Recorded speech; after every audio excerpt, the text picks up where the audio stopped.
Alex Pereira fires back at Magomed Ankalaev's comments with big update. Throughout May, Magomed Ankalaev made it crystal clear he's ready to defend his light heavyweight belt. But things got more heated when Ankalaev took it a step further, claiming Pereira is retired and that he plans to move on with title defenses in June, July, or August. That didn't sit right with Poatan.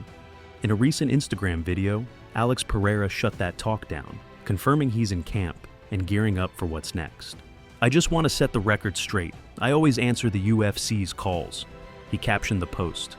"Happy to be back in fight camp, and even more excited to have Total Wireless in my corner." With that, it's clear Pereira's not stepping away anytime soon. And despite Ankalaev pushing the retirement narrative, all signs are pointing toward the two squaring off later this year. Now, here's where it gets tricky. Every UFC pay-per-view slot through August is already filled. So if this fight is going to happen, it may not be on a numbered card, or it might be one of those rare shakeups. Either way, things are lining up for a summer showdown.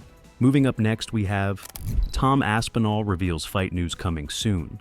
In a new video with Paddy Pimblett, Tom Aspinall sounded done with the Jon Jones situation. According to him, Jones is retired and it's time to move forward. No bitterness, just business. He also teased that fight news is coming soon. And if it's not Jon Jones, then the most logical option? Ciryl Gane. Stylistically, this matchup could be electric. Ciryl is one of the smoothest and most technical strikers in the heavyweight division. Fluid movement, precise shots, and solid improvements in his grappling. But on the mat, Tom has the edge. Clean submissions, fast transitions, and serious top control. He also carries knockout power and quick hands. However, Aspinall's cardio remains a question mark. We've never seen him beyond round 2. Gane, on the other hand, has shown he can go 5 hard rounds without slowing down. So, if this fight happens, it could reveal a lot about where Aspinall stands as a long-term champ. The UFC doesn't need to rush this one either. The summer pay-per-view calendar is locked in. So unless something shifts, we likely won't get an official announcement until September or later. The promotion has time on their side, and they'll use it. It's all in the past now. We're moving forward. Everything's good. We can get fighting again, and I just want to get fighting, mate. Do you know what I mean? Must be fucking sick of getting asked about that, you know. It's yeah, it's not the best. You know what? It's better now because I do know what's going on a little bit, and I am going to fight soon, so that's nice. But for like the last kind of 6 months, I've just not known what's going on. Do you know what the worst bit is? Is like, you know this yourself. It's like money, fame, titles, rankings, all that aside, I just love fighting. Yeah, exactly. I just like fighting people. That's what I got into it for. I didn't get into it for anything else. All the other stuff is just like nice to have on top. I want to be the best fighter I can be. I love it. I'm in the gym every day. I just want to fight. That's been taken away from me for like nearly a year now, and that's got nothing to do with me, which is, it's a bit frustrating to be honest, but we are nearly over it now, which is good. The fact he's not stepping up and fighting yet, he's let the whole MMA fan base down. I couldn't have somebody else saying that they're going to beat me and not at least fight them. And then if I lose, at least I tried my best. Moving up next, we have Kamaru Usman challenges Islam Makhachev for legacy. Fight after Buckley bout.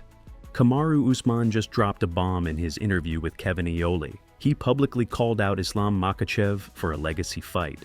According to Usman, if he gets past Joaquin Buckley and Islam beats Jack Della Maddalena, it sets up a perfect clash. The current pound-for-pound king versus the former. It's a high-stakes scenario with nothing guaranteed. Both opponents are dangerous.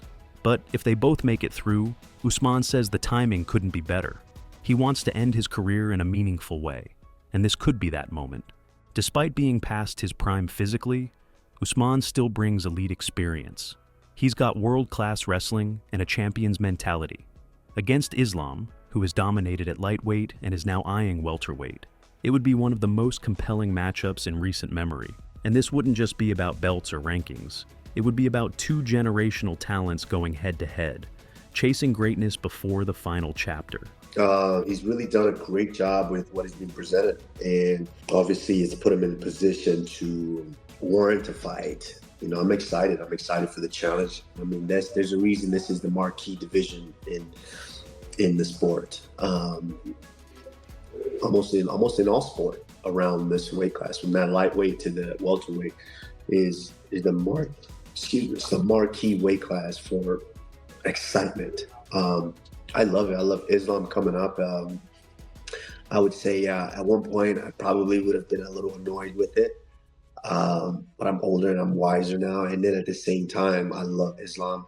Fast forward, I mean, current pound for pound versus former pound for pound. I think that's a blockbuster. That would be a great outing to go out there and get another blockbuster before I sail off. Moving up next, we have Khabib Nurmagomedov versus Alex Pereira training session story. Magomed Ankalaev recently shared some behind-the-scenes info that caught fans off guard. In a sit-down with Russian outlet Ushatka, he talked about a grappling session involving Khabib Nurmagomedov and Alex Pereira, and let's just say, he didn't hold back. Ankalaev's interviews in English often come off quiet or reserved, mostly because of the language barrier, but in Russian, he's much more open, joking, talking trash, and showing his personality.